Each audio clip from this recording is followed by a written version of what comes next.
Alright, hello everyone and welcome back to Star Wars Mark of Balance. My name is Mark, and today I want to give you guys a quick book review for Master of Evil. This was my second most anticipated Star Wars novel for 2025, and I had very high expectations based on the title, the unsettling cover art, and the very interesting synopsis that they gave. This book promised to be a story about Darth Vader going on a quest to uncover the secrets of the dark side and discover the power to bring Padme back to life. A power similar to the one that was promised to him by Palpatine in Revenge of the Sith. This book, unfortunately, is nothing like what the synopsis, the cover, or the title suggests. Darth Vader is not the main character of this story. And while his quest is at the center of this book, the character of Vader is very much in the periphery throughout. We only get maybe 2 or 3 dedicated POV chapters of Vader. The bulk of this novel instead focuses on Holland Goth, the commander of the Emperor's Royal Guard, and his droid companion, as he tries to find a cure for a terminal disease that he has. While Holland and his droid are not bad characters, and their friendship is very touching in moments, it's not what we came to this book for. This book should have really leaned into the vibe of the Plagueis novel or the Darth Bane novels from Legends. A Sith on a dark quest for power.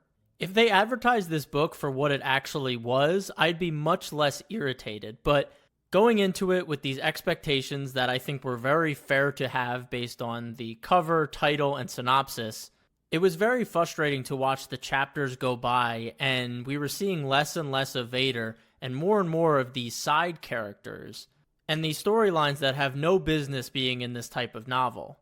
We get this whole subplot about how the Techno Union wants to bring back the droid army. There's also this secret branch of the Empire that's introduced in this novel that reports directly to Palpatine.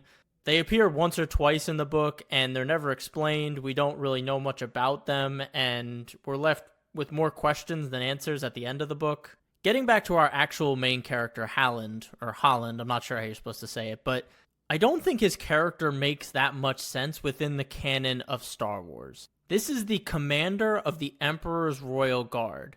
The Emperor is the most evil being in the galaxy, and this is the person he trusts most to lead his personal guard. And yet, Holland comes off as a very empathetic person. We're told throughout this book that he's so gung-ho about law and order and that he loves what the Empire is doing, but it feels like empty words, and I'm not exactly sure how he rose the ranks to become the Emperor's most trusted guard. I think it not only cheapens the mystique of the Royal Guards, but it also makes them way less intimidating. I know they don't do much in any of the films, but their presence always has a certain weight to it, and it makes Palpatine look kind of dumb for having this guy as his right-hand man and that he wouldn't be able to see through his weakness.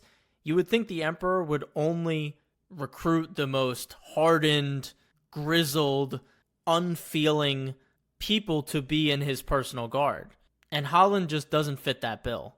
It would have been way more interesting and believable if Holland was introduced as a low-ranking Royal Guard, and Vader wouldn't expect that a lowly Royal Guard would be spying on him for Palpatine, and then he can prove himself on a mission with Vader, and then Vader can trust him.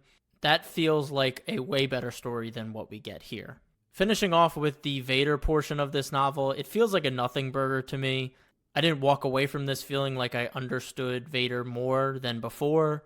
All the visions he has and the revelations that he feels during them feel very surface level. And this just made me want to read the Darth Vader comics more because I hear so many good things about those, and I feel like those actually dive into the things that I wanted to see in this book and was promised in this book that I didn't get. Overall, I don't think this is a bad book. I just think it's a misleading book that didn't know what it wanted to be. If you were looking to get into this novel because you thought it would be a Vader-first story that explores the dark side and the mythology of the Sith, you're not going to find it here. I'd honestly steer clear of this novel unless the additional context that I gave in this episode also sounds interesting to you. Then it might be worth your while. But just know, this is not a Vader story. He's in it, but it's not his story. Let me know if you've picked up this novel and your thoughts on it. Did you enjoy it, or are you in the same boat as me and you were disappointed by it? Let me know in the comments below. Please like, subscribe, do all the things.